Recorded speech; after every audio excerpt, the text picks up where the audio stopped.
All right, Matt. Last season, we had a lot of fun with you on the show. There was some debate as to whether Chucky Keaton was red-shirting or not. Remington Peck had broken some news. He gave us a hard time about Zach Nyborg feeding us some information. So Nyborg. Here we sit again with wondering whether Kent Myers is going to be the starting quarterback or Chucky. You could just clear the air right now if you'd like. Yeah, I'll tell you, Kent's day to day. Like all of us. Mm-hmm. We all are, aren't we? What will go into the decision of who starts? If Kent's healthy, is he the guy? How healthy he is, and where he's at exactly. It's at this time of the year, as Brian can attest. Man, there's a lot of guys all banged up. We're all day to day. Yeah. This is a struggle.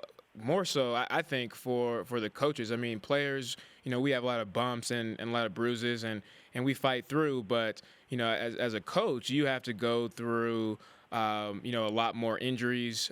With you guys specifically, kind of having a roller coaster season so far, experiencing some highs and experiencing some lows. What kind of coaching challenge has this season presented to you?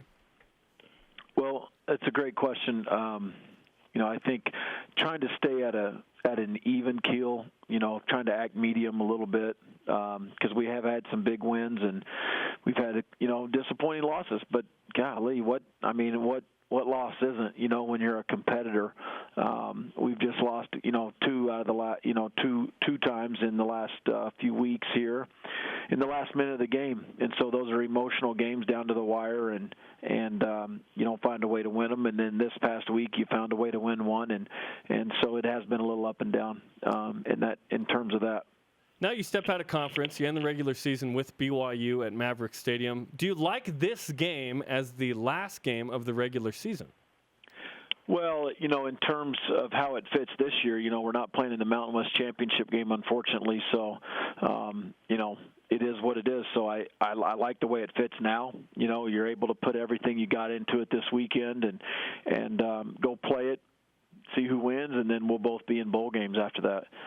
Yeah, that's an interesting position that you face, and I think BYU, as far as fans, we always say the same thing. If you're not ranked in the top 25, if you lose one game, you don't have a conference championship to really play for. So how motivated are you really if those goals kind of get erased from you in the beginning of the season? And with that being said, and this being a rivalry game, I mean, do you really have to motivate your guys to go out and make it happen and play hard?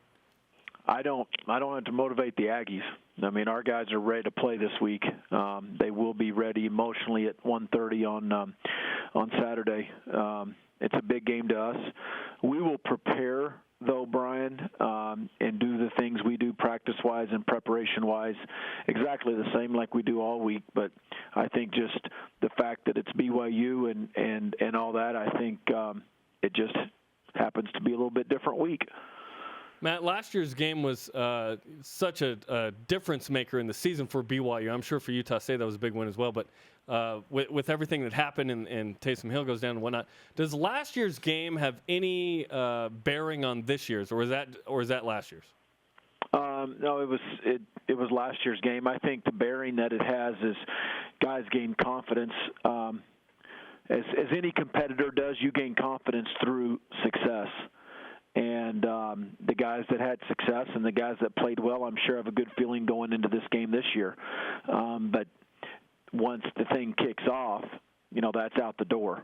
So maybe in terms of how you feel about it during the week and maybe in your motivation for your preparation and all that, but I don't know how much of a bearing it has once the game's kicked off. Coach, you guys had the third home longest win streak in the country, 14 games.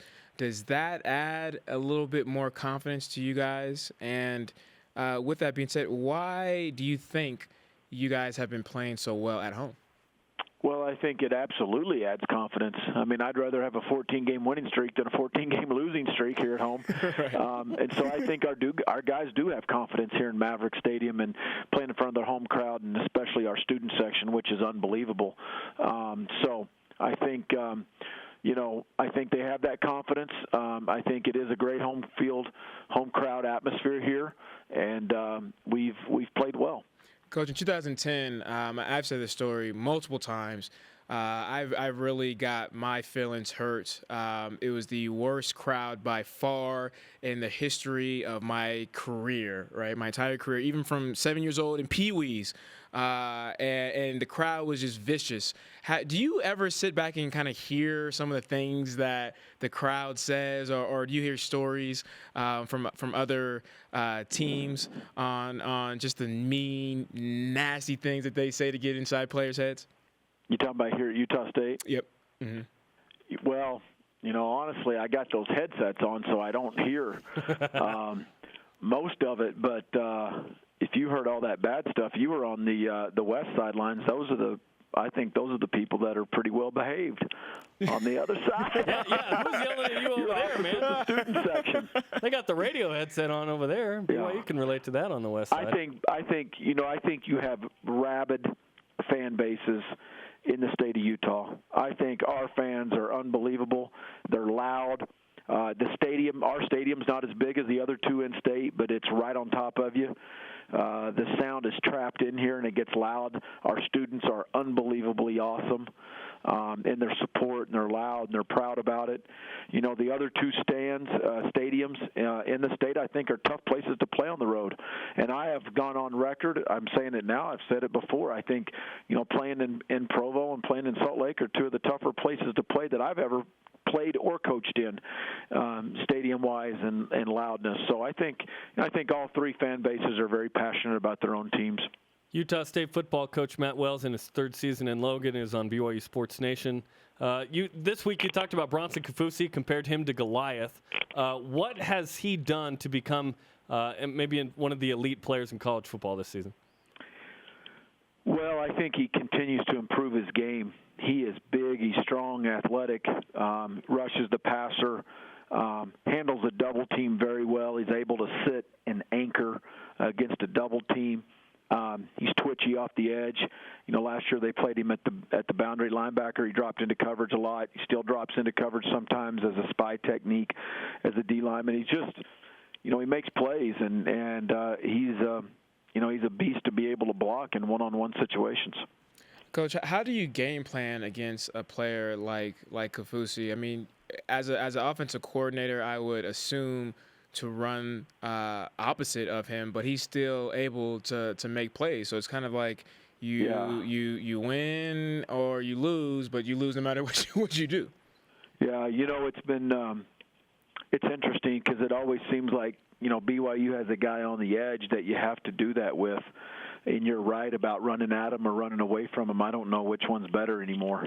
Over the years, I remember when I used to coach at New Mexico, it was Keel. That was a factor. Lately it's been Van Noy, and Alani Fua a little bit last year.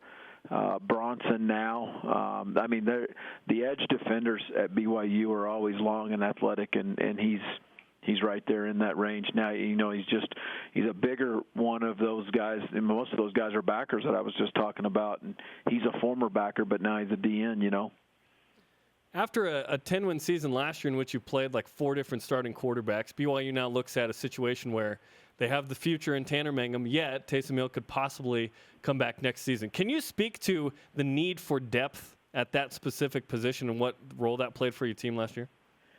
Well, it played a huge role last year in our ability to continue to win with the number 2 guy. We won a game with the number 3 guy, and then we won 5 games late in the year, including the bowl game with the guy that was number 4. And so I think having depth and having quality depth at that position obviously has helped us because we got to our 3rd quarterback my first year as the head coach 3 years ago, and now obviously played 2 this year. 3 at times, although the injury didn't dictate the other one. I just think it's key. I don't know if it matters where you're at, but you got to have quality guys that are great teammates, that are very selfless and willing to sit and wait their turn and then be ready when called upon. Well, Matt, we appreciate the time. Yep. Fantastic stuff as always, and we look forward to a good game on Saturday. Thank you. Okay. Sounds good, guys. Appreciate y'all having me on. Happy Thanksgiving to you both. You too. Same to you, Coach.